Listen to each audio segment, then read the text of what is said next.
10ஆம் தேதி leave letter கொடுக்குறான், பாட்டி செத்துட்டாங்கன்னு இருக்குது. பிப்ரவரி அது போடா, சொந்த பாட்டி போலது போடான்னு. பிப்ரவரி மாதம் 10ஆம் தேதி லீவ் லெட்டர் கொடுக்குறான், பிரித்து பார்க்குறேன், அது தூரத்து பாட்டி சொந்த பாட்டின்னு நானாக முடிவு பண்ணின்னு போடான்னு. மார்ச் மாதம் 10ஆம் தேதி அதே மேட்டரை எழுதிக்கிறான், பாட்டி செத்துட்டாங்கன்னு. கோவம் வருமா வராதா? என்னை பற்றி உனக்கு தெரியாது என்ன? அவன் இதே சொன்னான் சார், அவன் எங்கள் தாத்தாவை பற்றி உனக்கு தெரியாதுன்னு.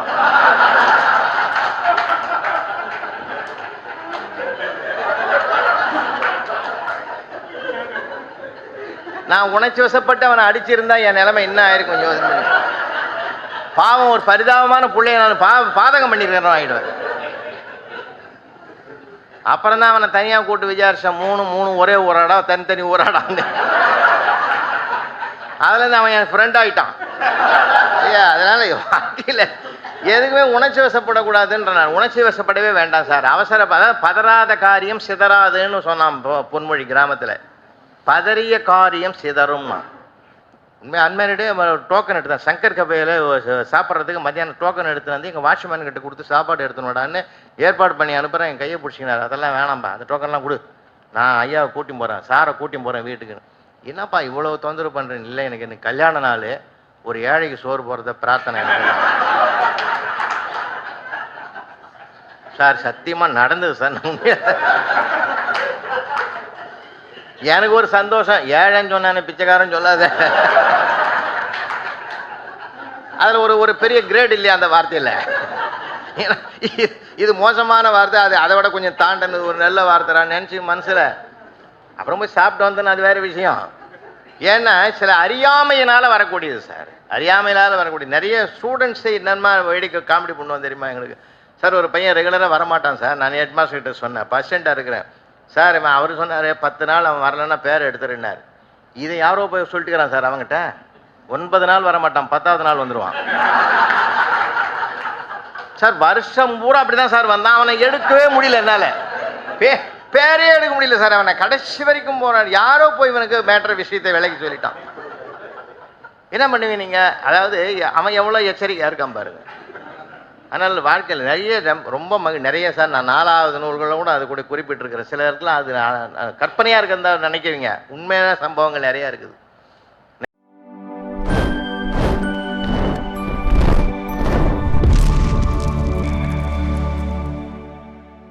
6ஆம் ஆண்டு செப்டம்பர் மாதம் 4ஆம் தேதி 5ஆம் தேதி ஐயா அவர்களோடு ராஷ்டிரபதி பவனில் இருந்தவன். உண்மையிலேயே அவரை போல ஒரு வியப்புக்குரிய இன்னொரு இந்திய தேசத்தின் இன்னொரு மகாத்மா என்றே அவரை சொல்லலாம். அவரிடத்தில் கற்றுக்கொள்ள வேண்டிய வாழ்க்கை பாடங்கள் ஏராளம் ஏராளம். அது மாதிரி ஒரு மனிதரில் புனிதரை பார்க்க முடியாது. அந்த மாமனிதரோடு 2 நாட்கள் அங்கே ராஷ்டிரபதி பவனில் தங்கியிருந்தது என்னுடைய வாழ்நாளில் மறக்க முடியாத நாட்கள். அப்படிப்பட்ட பெருமைக்குரியவர் எப்படி வாழ்க்கையில் அணுகணும்னு சொல்லி கொடுத்தவர். அதாவது அரசியலாக இருந்தாலும் சரி, இது ஆன்மீகமாக இருந்தாலும் சரி, இல்லறத்தானாக இருந்தாலும் சரி, துறவரத்தாராக இருந்தாலும் சரி, வாழ்க்கை எப்படி அணுகுமுறையில் தான் அந்த வாழ்க்கையின் வெற்றியே இருக்கிறது. ஏன்னா இதை ஒரு காலகட்டத்தில் நம்முடைய கிராமங்களில் சொல்லி கொடுத்தாங்க, வீடுகளில் அம்மா அப்பா சொல்லி கொடுத்த ஒரு வாழ்க்கை முறை இருந்தது. இப்போ அப்படி இல்லை. எதையாவது நம்ம ஒன்று சொன்னால் கூட பையன் அது சிலபஸில் இல்லைங்கிறான். ஏன்னா அவனுக்கு இப்போ மார்க்கை நோக்கிய பயணத்தில் இருக்கிறான். மதிப்பை நோக்கிய பயணத்தில் நாம் இன்னும் அவனை திசை மாற்றவில்லை. வருத்தத்தோடு சொல்கிறேன். நான் டெக்ஸ்ட் புக் ஆத்தராக இருந்தவன். தமிழ் 7ஆம் வகுப்பு தமிழ், 8ஆம் வகுப்பு தமிழ் பாடப்புத்தகத்தை சென்ற 5 ஆண்டுகளுக்கு முந்தைய நான் தான் தயார் பண்ணது. கடுமையான போராட்டத்தில் அந்த புத்தகத்தை உருவாக்கி தந்தேன். ஏன்னா இன்றைக்கி அவனுக்கு தேவையில்லாத செய்திகளை நம்ம போட்டு அவனை திணிக்கணும். 1ஆம் பானிபட்டு யுத்தத்தை பற்றி அவனுக்கு என்னத்துக்கு கவலை? அது என்றைக்கு முடிஞ்சு போன ஒன்று. 2ஆம் உலகப் போர் ஏன் நடந்தது அதை பற்றி அவனுக்கு என்ன கவலை? தேவையில்லாததை போட்டு அவனுக்கு திணிக்கிறோம். இப்போது சர்வபள்ளி டாக்டர் ராதாகிருஷ்ணன் அவர்கள் ரஷ்யாவுக்கு போயிருந்த காலத்தில் 5ஆம் வகுப்பு படிக்கிற பையனை பார்த்து ஒரு கேள்வி கேட்டார். ஒரு ஆப்பிள் 1 ரூபாய்க்கு வாங்கி அதே ஆப்பிள் 2 ரூபாய்க்கு விற்றா என்ன கிடைக்கும்னா 6 மாதம் ஜெயில் கிடைக்கும்னா. மிரண்டு போனார். என்னப்பா சொல்கிறேன்னார். அதிக லாபத்துக்கு விற்றா எங்களுக்கு ஜெயில் தண்டனை தான் கிடைக்கும். இந்த நாட்டு சட்டம். நான் 5ஆம் கிளாஸ் படிக்கிற போதே அந்த நாட்டினுடைய சட்டத்தை அறிந்து வைத்திருக்கிறான் என்றால் பிற்காலத்தில் அந்த நாட்டு பற்றோடு எப்படி இருப்பான்? இன்றைக்கி நம்ம ஊரில் அப்படி இருக்குங்களா? 1 லிட்டர் பாலில் 1/2 லிட்டர் தண்ணி கலந்தால் எவ்வளோன்னு நம்மளே கணக்கு கேட்குறோம். அவன் எதை கற்றுக்கிறான்? இன்னும் சொல்ல போனால் 7 8 போகமாடா, போகவே போகாது. பக்கத்தில் ஒன்று கடை வாங்கு. 12th வரைக்கும் இதை தான் சொல்லி கொடுக்குறோம். அதுக்கு பிறகு அவனாக தற்பூர்த்தி ஆன பிற்பாடு கடை வாங்கிடுறான். ஏன்டா கொடுக்கலன்னா, ஒரு நாளாவது வாங்கினதை திருப்பி கொடுக்குற மாதிரி நீ கணக்கு சொல்லி கொடுத்தியான்னு கேட்குறான். இப்போ அவன் கேட்குறதுல நியாயம்தானுங்களே, நியாயம்தானே கேட்குறான். அதனால் நம்முடைய பார்வை மனோபாவங்கள் மாறுபட்டு இருக்கிறது. அதை நம்ம என்ன பண்ணணும், ஒரு காலகட்டத்தில் வீட்டில் சொல்லி கொடுத்தாங்க. அம்மா அப்பா எப்படி லைஃப்பில் எப்படி இருக்கணும்லாம் சொல்லி கொடுத்தாங்க. நான்லாம் தன்னுடைய தாயை, பெற்ற தாயை மறக்க முடியாது. ஏன்னா முதல் ஆசிரியை அவ தான். பிரபஞ்சத்தினுடைய முதல் ஆசிரியை. மாபெரும் சக்தி என்று சொன்னால் ஒவ்வொரு சக்தியினுடைய வடிவமாக இருப்பது தான் பெண்மை. அதில் தாய்மை என்பது தான் மிகப்பெரிய வலிமை உடையது. என்னாலாம் பார்த்தீங்கன்னா சின்ன பிள்ளையா இருக்கும்போது ஆஃப்டர் அவசர் போட்டுக்கிட்டு அப்படி இப்படின்னு சுற்றுவோம். எங்கள் அப்பா விவசாயி வெளியிலேருந்து வர்றாருன்னா அப்பான்னு ஓடும்போதே பின்னாடி ரிவர்ஸில் பிடிச்சி இழுப்பாங்க. என்னடா பார்க்காத அப்பனை பார்த்துட்டு அப்படி போய் உக்காரு, அந்த ஆளே கடுப்பில் வரான், நீ போய் உக்காரு அப்படின்னு சொல்லி எங்கள் அப்பாவை கூப்பிட்டு ஸ்டூலில் உட்கார வச்சு ஒரு டம்ளர் தண்ணியை கொடுத்து, அது 10 நிமிஷம் பிறகு ஒரு காப்பியை கொடுத்து, விசிறி எடுத்து அந்த விசிறி ஒரு அரை மணி நேரத்துக்கு பிறகு போடா இப்போ அவர் 6ல் வந்துடுத்தாரு. வரும்போதே சொல்லுவாங்க அதுவே 5ல் வருது, ஏன்டா கெட்ட போகிறேன்னுவாங்க. அப்புறம் 6ல் வந்துடுதுன்னுவாங்க. ஒரு மாதம் இதை கேட்டுக்கிட்டு ஒரு நாள் கேட்டேன், என்னம்மா வரும்போது 5ன்ற அப்புறம் 6ன்ற அரை மணி நேரம் பொறுத்துன உள்ளே இல்லைடா, மனுஷனுக்கு 6 அறிவு. அந்த ஆள் வெளியில் போனாலே ஒன்று குறைஞ்சி தான் வீட்டுக்கு வருவான். அப்போ போய் நீ அப்பான்னாக்கா அந்த ஆள் குதறிடுவான், இருக்கிற கோபத்தில் ஓ மேலே காட்டிடுவான். அதனால் 6க்கு வர்றதுக்கு தாண்டா நான் தண்ணியை கொடுத்து காப்பியை கொடுத்து ஸ்டடி பண்ணி அதை ஒரு ஆளாக தயார் பண்ணி 6க்கு கொண்டாந்த பிறகு நீ போய் அப்பான்னா என்னடான்னு கேட்பாரு. இந்த தேவ ரகசியம் அந்த தெய்வத்தை விட வேற உலகத்தில் யாருக்குமே தெரியாதுயா. இதெல்லாம் உண்மையிலே சொல்கிறேன். அந்த தாயினுடைய மனோபாவம் கட்டின மனைவிக்கு தெரிஞ்ச சண்டையே வராது சார். உள்ளே நுழையும் போதே வந்துட்டியா அப்படின்னாலே அவனுக்கு கோபம் வந்துடும் இல்லைங்களா. இன்றைக்கி அந்த நமக்கு அந்த வாழ்வியல் நெறிமுறைகளே போச்சுங்க. தாத்தாவும் பாட்டியும் கதை சொன்ன மண்ணுங்க அந்த மண் இல்லைங்களா. கதை சொல்லி நெறிப்படுத்தினாங்க சார். நான்லாம் நிறைய கதை கேட்டிருக்கிறேன். இப்போ யார் கதை சொல்கிறாங்க? அவங்கவுங்க கதையே பெருங்கதையாக இருக்குது இல்லை. அன்றைக்கி கூட ஒரு பையன் கேட்குறான் அம்மாவை, நான் ஏற்கனவே ஊடகத்தில் சொல்லியிருந்தால் நினைவுபடுத்துகிறேன்.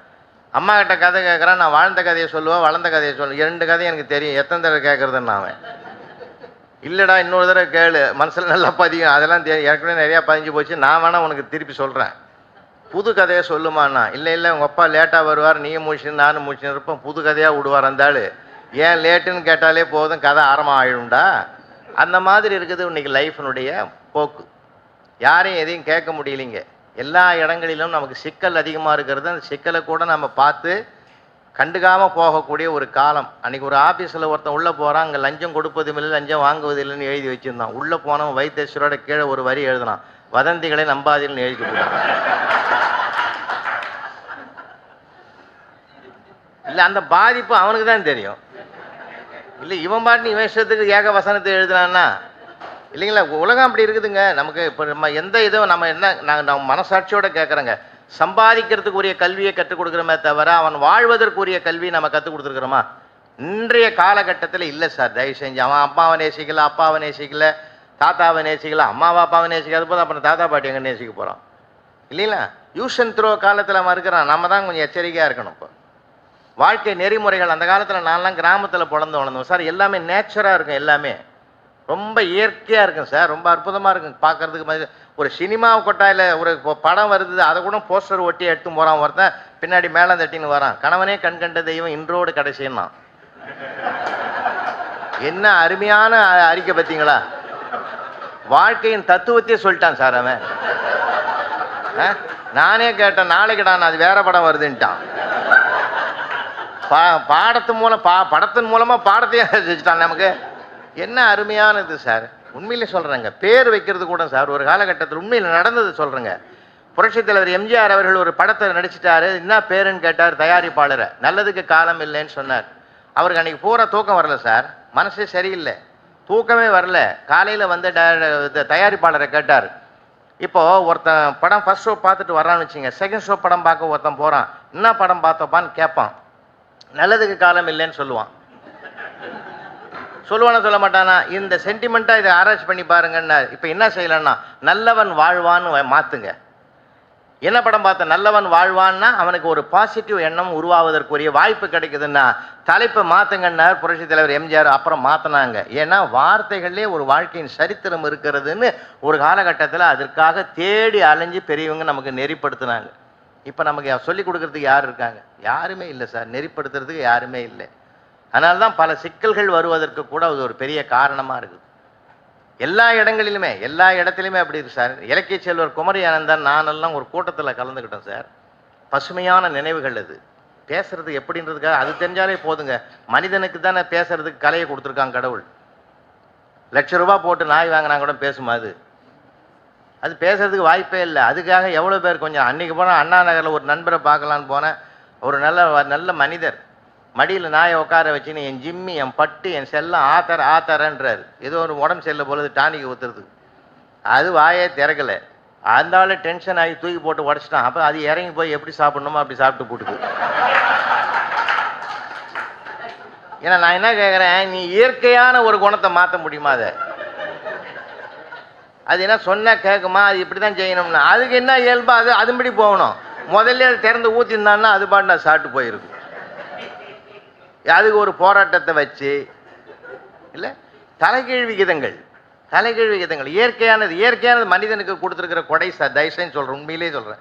இயற்கையான கொடை தெரியுமா? நமக்கு மிகப்பெரிய கிடைத்தற்கரிய மிகப்பெரிய கோடி கொடுத்தாலும் கிடைக்காத செல்வம் சிரித்து மகிழ்வது மட்டும்தான் மனிதனுடைய மிகப்பெரிய சொத்து. அதே நம்ம வீட்டில் இப்பெல்லாம் காணாமல் போச்சு. குழந்தைங்க சிரிச்சா கூட அம்மா கத்துது, அங்கே என்ன சிரிப்பு வாழுதுன்னு. வாழறது தான் மனுஷன் சிரிக்கிறதே. அதனால தான் சொன்னேன், பஸ்ஸில் பயணம் பண்ணாலும் சரி, ட்ரெயினில் பயணம் சொன்னாலும், எங்கே போனாலும் சரி, கொஞ்சம் நேரம் ரிலாக்ஸ் ஆகுமே. அங்கே கூட நம்ம எல்லா ஆளுமே சீரியஸாக உட்காந்துங்கிறோம். யாரையும் பேசுகிறதே கிடையாது. அப்படியே முறைச்சி பார்த்துனே வர்றது. நான் ஒருத்தரும் ஒன்றும் இல்லை. ஒரு ட்ரெயினில் ஏறி உக்காந்து என்னமோ ஒரு வார்த்தை கேட்டேன். எங்கே போகிறீங்கன்னு கேட்டேன். இவ்வளோதான் கேட்டேன். நான் எங்கே போனால் உனக்கு என்ன இப்படியே உனக்கெல்லாம் பதில் சொல்லணுமா? உனக்கு பதில் சொல்ல வேண்டிய அவசியம் என்ன இருக்குதுன்னு எக்மோர் வரைக்கும் பேச வந்தான் சார்.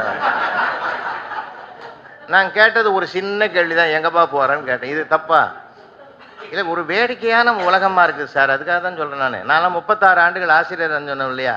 நான் எவ்வளவோ அனுபவங்கள், நான் ஒரு 6-7 புத்தகம் எழுதினேன் அப்போ அந்த காலத்தில். ரொம்ப அனுபவங்கள் நிறையா சார். ஒவ்வொன்றுத்தையும் நீங்கள் மகிழ்ச்சியாக எடுத்துக்கிட்டிங்கன்னா லைஃப் நல்லாயிருக்கும். வேலை செய்கிற இடமும் சந்தோஷமாக இருக்கும், வீட்டில் வந்து சந்தோஷமாக, 2 இடத்துலையும் சந்தோஷமாக இருக்கணும். அதனுடைய ரகசியங்களை பிறகு சொல்கிறேன். 2 இடமும் நம்ம பேலன்ஸ் பண்ணி வைக்கணும். அப்போ தான் லைஃப் நல்லா இருக்கும். இன்னொன்றுங்க, வெளியில் இருக்கிற டென்ஷனை கொண்டு போய் வீட்டில் காட்டக்கூடாது, வீட்டில் இருக்கிற டென்ஷனை கொண்டு வெளியில் காட்டக்கூடாது. அதை அங்கங்கே வச்சிடணும். அதுக்கு தான் வாசப்படின்னு ஒன்று வச்சுக்கிறேன்னா அதோடு வச்சுக்கணும், கதவை சாத்திடணும். அதுக்கு பிறகு இங்கே வரணும். நான்லாம் எவ்வளோ கஷ்டப்பட்டுருக்கேன் தெரியுமா? என் ஃப்ரெண்டுங்கிட்டே நிறையா பேருங்க.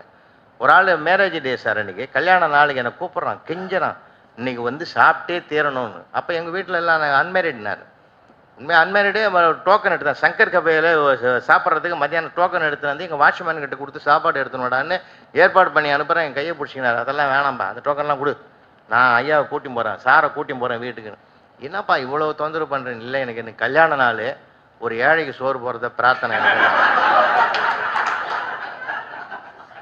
சார். சத்தியமாக நடந்தது சார். எனக்கு ஒரு சந்தோஷம், ஏழைன்னு சொன்னானே பிச்சைக்காரன் சொல்லாத. அதில் ஒரு பெரிய கிரேட் இல்லையா அந்த வார்த்தையில்? இது மோசமான வார்த்தை, அதை விட கொஞ்சம் தாண்டனது ஒரு நல்ல வார்த்தை நினச்சி மனசில். அப்புறம் போய் சாப்பிட்டு வந்தேன்னு அது வேறு விஷயம். ஏன்னா சில அறியாமையினால் வரக்கூடியது சார். அறியாமையினால் வரக்கூடிய நிறைய ஸ்டூடெண்ட்ஸை என்னமா வேடிக்கை காமெடி பண்ணுவோம் தெரியுமா எங்களுக்கு? சார் ஒரு பையன் ரெகுலராக வரமாட்டான் சார். நான் ஹெட் மாஸ்டர் கிட்ட சொன்னேன், பர்சென்ட்டாக இருக்கிறேன் சார். அவர் சொன்னார் 10 நாள் அவன் வரலன்னா பேர் எடுத்துருன்னார். இதை யாரோ போய் சொல்லிட்டுக்கிறான் சார் அவங்ககிட்ட. 9 நாள் வரமாட்டான், 10ஆவது நாள் வந்துடுவான் சார். வருஷம் பூரா அப்படிதான் சார் வந்தான். அவனை எடுக்கவே முடியல என்னால். பேரே எடுக்க முடியல சார். அவனை கடைசி வரைக்கும் போனார். யாரோ போய் இவனுக்கு மேட்ரு விஷயத்தை விலைக்கு சொல்லிட்டான். என்ன பண்ணுவீங்க நீங்கள்? அதாவது அவன் எவ்வளோ எச்சரிக்கையாக இருக்கான் பாருங்க. அதனால் வாழ்க்கையில் நிறைய ரொம்ப நிறைய சார். நான் 4வது நூல்களை கூட அது கூட குறிப்பிட்டிருக்கிறேன். சில இடத்துல அது கற்பனையாக இருக்கிறதா நினைக்கிறீங்க, உண்மையான சம்பவங்கள் நிறையா இருக்குது. நிறைய விஷயங்கள் அவன் ஆன்சர் எழுதுறதெல்லாம் நான் அனுபவித்து படிச்சிருக்கிறேன். இன்னும் கூட இங்கே தயவு செஞ்சு வாசிக்கிறதுல உணர்ச்சி வசப்படக்கூடாது. ஏன்னா உணர்ச்சி வசப்பட்டால் உண்மை தெரிவதற்கு வாய்ப்பு கிடைக்காது. நம்ம படிக்கிறோமே, இலக்கியங்கள் படிக்கிறோமே, எதுக்காக படிக்கிறோம்? மனசை நிறைவுபடுறதுக்கு மட்டும் இல்லை, வாழ்வியலுடைய உண்மைகளை தெரிந்து கொண்டு வா அவனை என்று சொல்வதற்கு பதிலாக பாண்டியன் என்ன பண்ணிட்டான்? கொன்றுவான்னு அதே நாக்கால பிறழ்ந்து சொன்னான். காரணம் என்ன? உணர்ச்சி வசப்பட்டான். கொண்டு வா அப்படின்றதுக்கு கொன்றுவா என்பதற்கு எவ்வளவு வேறுபாடு இருக்குது. கொண்டு வான்னா அவன் உயிரோட வந்திருப்பான், கொன்றுவான்னா முடிஞ்சு போச்சு கதை. அப்ப அவன் தவறழிப்பதற்கு, அவன் பிறழ்வதற்கு காரணம் அவன் உணர்ச்சி வசப்பட்டதுதான். பிப்ரவரி மாதம் 10ஆம் தேதி லீவ் லெட்டர் கொடுக்குறான், பாட்டி செத்துட்டாங்கன்னு இருக்குது. பிப்ரவரி அது போடா, சொந்த பாட்டி போலது போடான்னு. பிப்ரவரி மாதம் 10ஆம் தேதி லீவ் லெட்டர் கொடுக்குறான், பிரித்து பார்க்குறேன், பாட்டி அது தூரத்து பாட்டி சொந்த பாட்டின்னு நானா முடிவு பண்ணின்னு போடான்னு. மார்ச் மாதம் 10ஆம் தேதி அதே மேட்டரை எழுதிக்கிறான், பாட்டி செத்துட்டாங்கன்னு. கோவம் வருமா வராதா? என்னை பற்றி உனக்கு தெரியாது என்ன? அவன் இதே சொன்னான் சார், அவன் எங்கள் தாத்தாவை பற்றி உனக்கு தெரியாதுன்னு.